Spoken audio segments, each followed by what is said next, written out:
Welcome to the Rhody Impact Podcast. I'm your host, Connor Lewis, student athlete intern here at URI, and I am joined today by Coach Mike Coutts. Coach Coutts, can you introduce yourself, please? My name is Mike Coutts. I'm the head softball coach here at the University of Rhode Island. I just got hired on September 20th, I think was my first day. So still relatively new, but I know a lot about Rhode Island as my wife and I had a son that played baseball here. Well, thank you for being here, Coach, and I promise I won't take too much of your time. Oh, good. Practice is over. That's all I want to hear. But so let's just jump right in. Like you said, you're new to the staff. What brought you to University of Rhode Island? What made it so much more appealing than another college? You know, I think a lot of things. One, I used to coach baseball at the University of Maine. I was an assistant coach there. We always came to Rhode Island to play. I always thought Rhode Island was a great place. And then our son went to school here, loved it even more.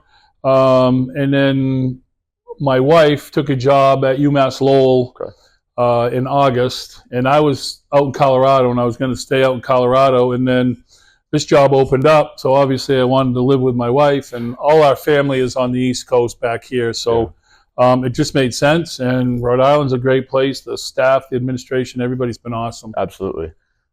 You're brand new, like I mentioned. Expectations for this season, what are they? You know, I don't know. I think a lot of people think when you take over a program, it's going to take you 2 or 3 years to. I think we can win right away. I believe we can win now. I believe there's some good players in the program right now. The previous coaches did a great job recruiting. And I've told the kids I expect that we're going to win. But I think more than anything, the expectation is to. We just got to build a really good culture, and we got to get those kids to get their joy from playing with each other as opposed to getting joy from I'm starting every game or I'm pitching every game. It's got to be we're doing this together, we're having fun together, we're working together, we're getting better together, we're pushing each other together. So that's really been the biggest message. Yeah, absolutely. But when you talk about winning, you want to win right now. It starts with your culture and it starts with your core values. What would you say are your core values of the team coming this season? You know, I think that we've talked a ton with the kids about one, being present, that when you're at practice, this is the most important thing. Right. Outside, go do what you need to do, but we can't be at practice and we can't be thinking about something else. Optimism, I believe in being optimistic as opposed to being positive, because the optimistic piece is no matter what's going on, we believe that it's going to turn out positive for us. Then I think the other thing that we talk a lot about is consistency, that your approach to when you come to practice is consistent. You're not one day you're fired up to come to practice and another day you're not fired up to come to practice. Every day you walk in, you're consistent. Your energy is consistent. How you approach failure is consistent. Everything is consistent. And then that way we have the best chance of being good. And then I think last two things probably are focus and energy. Those are things that we constantly talk about. And, you know, we say, listen, if we can have great energy, really good focus on what's important right now, and we can do that consistently, we got a chance to be really good. So it's energy, focus, what's important now, consistently. Well, you bring such a unique point of view to your team. There's many different sort of coaching styles you could bring to your team, and you certainly are looking at a more positive way, and you're looking for everyone to be fired up all the time. So when you're scouting, eventually you're going to have to start scouting for, the coming years. What do you look for in a player that's not necessarily skill-based, but more like intangibles? What do you look for? Well, I think one of the things you look for right away is how do they respond when things don't go good, right? When they fail, they struck out with the bases loaded, they made an error. What's their body language? What's their response and everything else? Because the key for us, too, is I'd love to see him get a hit every time, but that's not realistic. So when you fail, how do you respond to it? You've got to be ready to do the next thing. So we try to see that intangible piece on if they're mentally tough to handle failure. Yeah.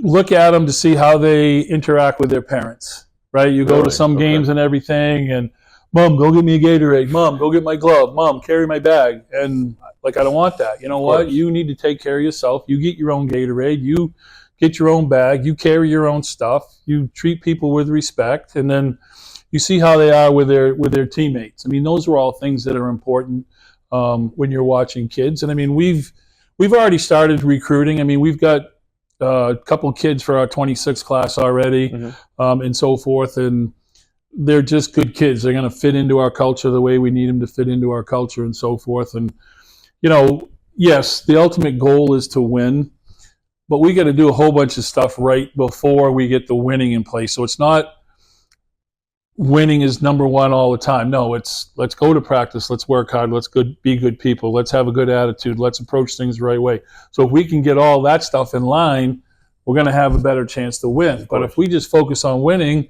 and we don't get to be better players and better people and work on our character, and we're never going to be able to win. And to me, the greatest piece for me, coaching-wise, is helping them build their personal character to help them become great people and help them become confident people.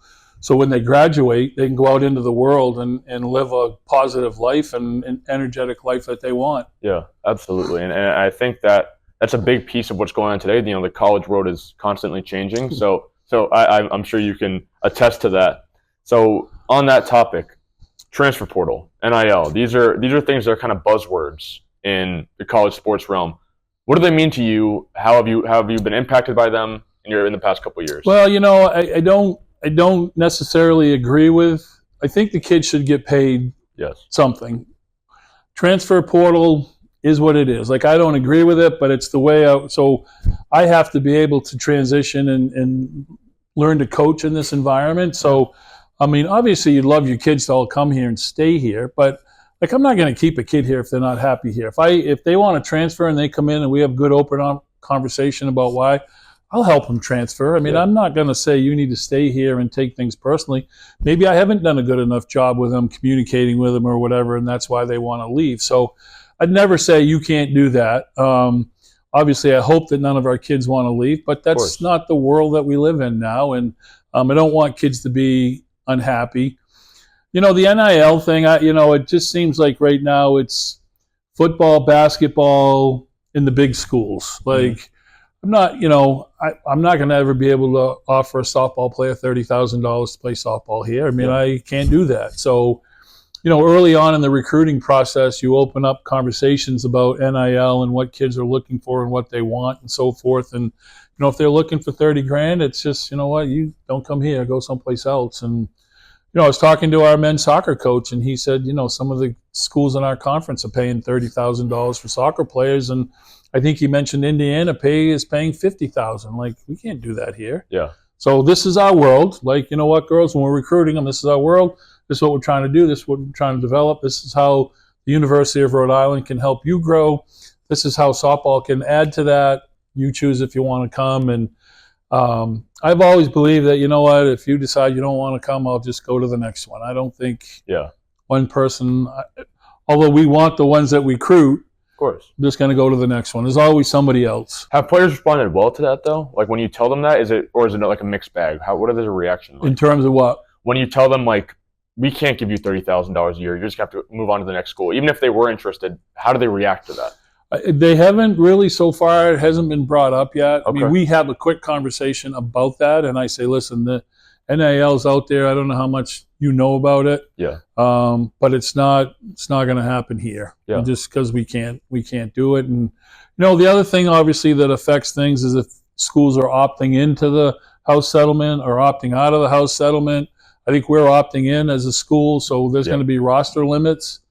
That's going to affect all of college athletics because, maybe Florida had 35, 40 kids on their roster. Well, they can't do that now. So it's going to have a trickle-down effect for everybody. So everybody's going to be affected by it at a certain point, and I just want to limit how much we're affected by it. I understand. Now, I don't want to take up too much more of your time. No, you're good. You want to plug your home opener? Because I have a feeling that's coming up soon. You got an upcoming schedule. Yeah, 2 weeks from today, we open on the road down at Presbyterian College. To be honest with you, and I was just talking to the girls about it today, like, we're 2 weeks away, but today's the most important thing. We got to stay focused on today. And I haven't even really thought about that. I mean, obviously, we're building our pitching staff up to be ready to pitch that weekend because we're going to play 5 games that weekend. Yeah. Trying to get people healthy. I think they're still probably trying to continue to learn from me and how I do things and my assistant coaches and how they do things. Excuse me. And then so we're just kind of working on that and just taking every day as it comes. And, Ironically, like I coached 7 years at the University of Maine, That's and we have 2 games opening weekend against Maine. So that's going to be a fun homecoming. Well, and some of the kids on the Maine team I actually recruited. Really? They're playing there now, yeah. So it'll be fun to go to see those guys because I haven't seen them since I left and went to Colorado. Yeah, a little bit of a rivalry. Yeah, there. and to be honest with you, I don't even know when we play at home. I think April, maybe the 1st of April. We play so St. there's a little bit Joe's of at time. home. Yeah.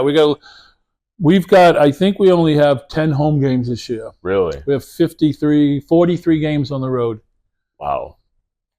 Just Life how a in the cookie Northeast. crumbles. Yeah, it is, but it's like I look at it like, you know what, let's go embrace it. Let's go tackle it. This is a great opportunity for us as a team to be together, be on the road, learn more about each other, keep growing on what we need to be able to grow and everything. Do you think it's more challenging playing on the road? Because it might, in some cases, it's warmer, right? So does that play any effect or not really? I don't. I think, to be honest with you, I'd rather be on the road sometimes because you have more control of what goes on because you're on the bus together, you're in the hotel at night, you know what they're doing. When you're at home, yeah, they're all over the place and there's more distractions for them. And I know, like when I was coaching at Maine in 2016, we won the championship of America East. 17 were in the championship game. They were both on the road, and like we played really good on the road. So you need to be home because you get sick of the road sometimes. So being able to have 4 conference weekends will be nice, and then I think we have one other doubleheader maybe against Stonehill or something. But we'll worry about that when we get there. I'm not too worried about it now. Yeah, well, we can plug that another time, I guess, when we have a more firm date. Yep. Before we go, I kind of have a sort of tradition where I like to ask the person I'm interviewing a little bit of a fun fact, make it more personal for the audience, a little fun fact about yourself. Maybe not softball or baseball related, but just kind of a personal thing about yourself you like to share. Probably the fun fact was my wife and I worked together. She was the head softball coach at Maine. Really? I was the assistant softball coach at Maine. That's how I got into coaching softball because I had been a baseball guy for 35 years or so, and she got me into softball. So she technically was my boss. And people, I'm sure both ways. People were like, "Well, you're working for your wife," and I go, "Yeah, how's that different than being at home?" So I work for my wife at home. It's no different. So it was funny though too because she was the pitching coach, I was the hitting coach. Okay. So I'd say, we'd go out and get 5 runs, and then I'd go over to the other end of the dugout and say, "Hey, Lynn, we just got 5 runs. Make sure the pitchers don't give up any." And then she'd say, "We just gave up 0. You need to go get 2 or 3." So it worked out great. It was awesome working together and everything else. But that's probably a fun fact. That's a great fun fact. So, well, again, some of my friends are like, "How do you work for your wife?" Like, I don't know. I got along with my wife. I like my wife. Yeah, it was great. I hope so. Yeah, exactly. I'm a little afraid if you weren't. I don't know. Exactly. Yeah. Well, Coach Coutts, thank you for your time. I appreciate it. Anytime. Anytime. You'll probably be back on. Absolutely. Plug your next game. Yep, let's 100%. go. I'm ready. All right. Thank you. Thank you all for watching. I'm Connor Lewis, signing off.